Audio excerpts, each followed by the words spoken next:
Bom, vamos dar continuidade à parte 8 do caso clínico da Dora, que antes da gente dar continuidade ao parágrafo 92, reler ele na realidade e seguir a partir daí com função e campo da palavra na fala e na linguagem, da fala e da linguagem em psicanálise. Então, continuando. Freud falando, vale ressaltar que temos aqui 3 sintomas: a repugnância, a sensação de pressão na parte superior do corpo e a evitação de homens em conversa afetuosa, todos eles derivados de uma única experiência e somente levando em conta a inter-relação desses 3 fenômenos, podemos compreender de que maneira se formaram os sintomas. Fenômenos, já falei que vem de find, aparecer. Só levando em consideração a inter-relação dessas 3 coisas que aparecem é que a gente pode compreender de que maneira se formaram os sintomas. Cai junto.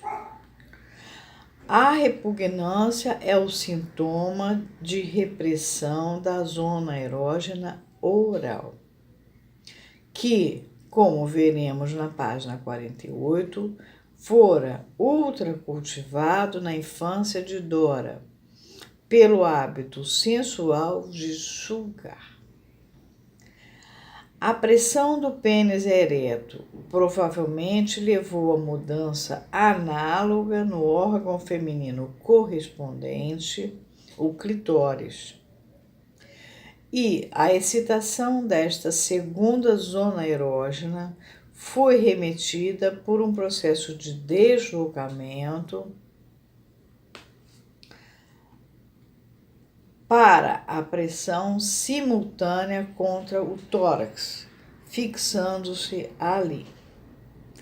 O evitar homens que pudessem estar em estado de excitação sexual segue o mecanismo de uma fobia, sendo sua finalidade salvaguardar a paciente de qualquer reavivamento da percepção reprimida. A fim de mostrar que tal suplemento à história era possível, indaguei da paciente muito cautelosamente se ela sabia alguma coisa a respeito dos sinais físicos de excitação no corpo do homem. Sua resposta relativa ao presente foi sim, mas relativa ao tempo do episódio, acho que não. Ou seja, quando ela tinha 14 anos, ela acha que não tinha essa ideia. Desde o início, tive com esta paciente o mais extremo cuidado de não lhe apresentar quaisquer fatos novos na região do conhecimento sexual. E assim agi não por motivos de consciência, mas porque estava ansioso para submeter meus pressupostos a uma prova rigorosa neste caso. Desta forma, nada chamei pelo nome apropriado até que as alusões dela se tinham tornado tão inequívocas que havia muito pouco risco de traduzi-las em expressão direta. Sua resposta era sempre pronta e franca.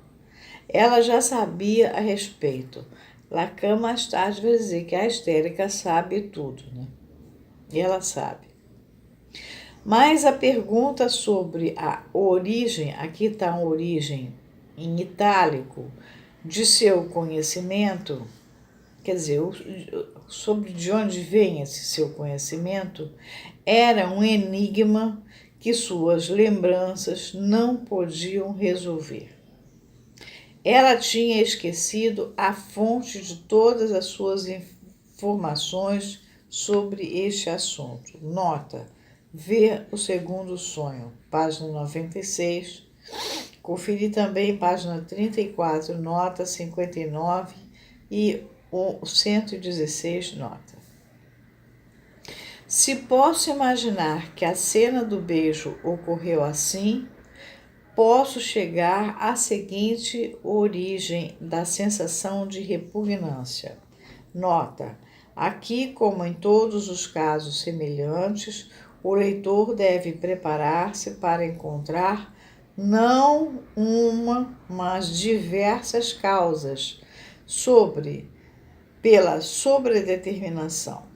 Freud mencionara esta característica dos sintomas histéricos na seção 3 de seu capítulo sobre a psicoterapia da histeria nos estudos sobre histeria de Breuer e Freud, de 1895. Foi também discutida por Breuer com o reconhecimento de Freud na seção 3 de sua contribuição teórica para o mesmo trabalho.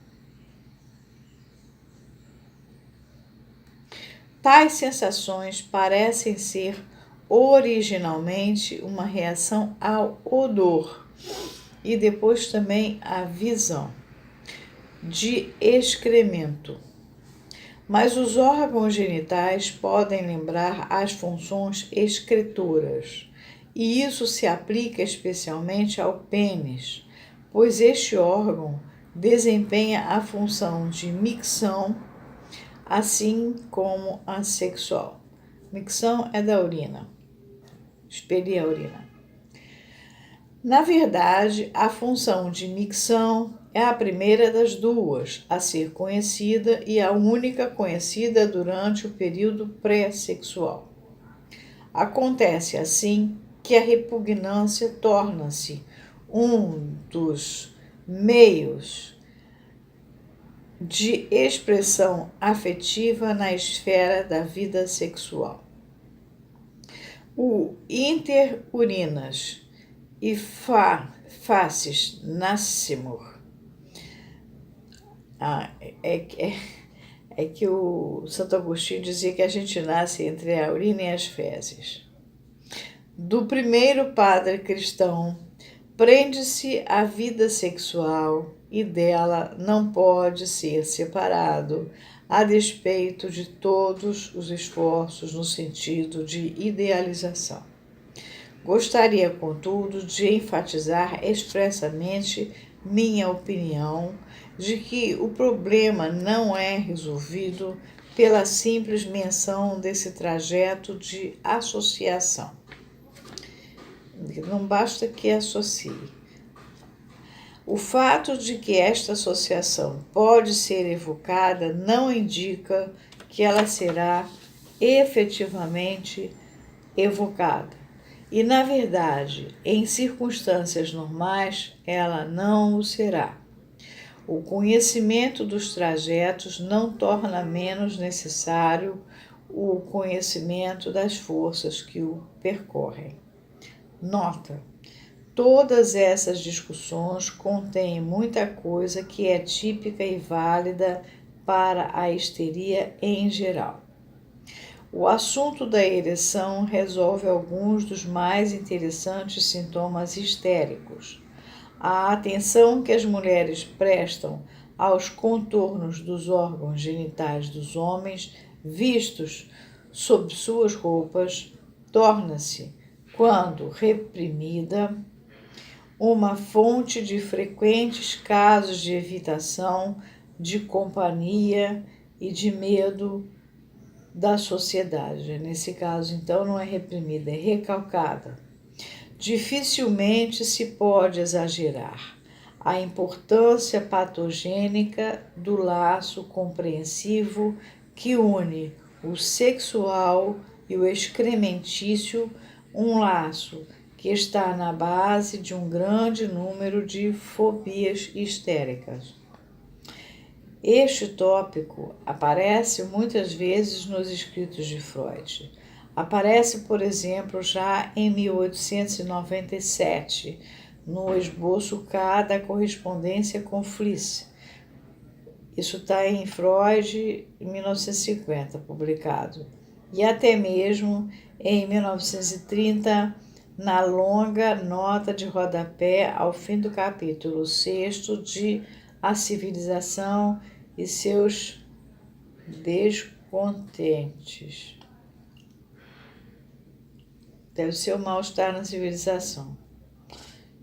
1930. Bom.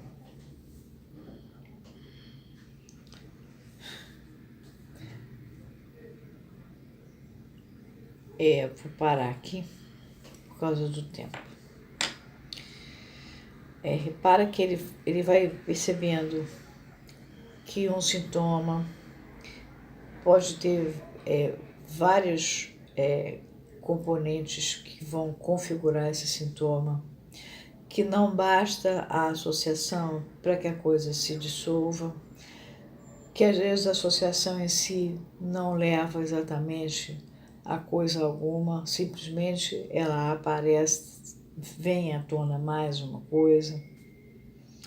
Existem coisas que efetivamente ela reprime, existem coisas que são da ordem do recalque de fato. Tudo isso ele sabia, embora ele ainda não tivesse feito os modelos formais para chegar aí. Ele sabia por empiria, por experiência.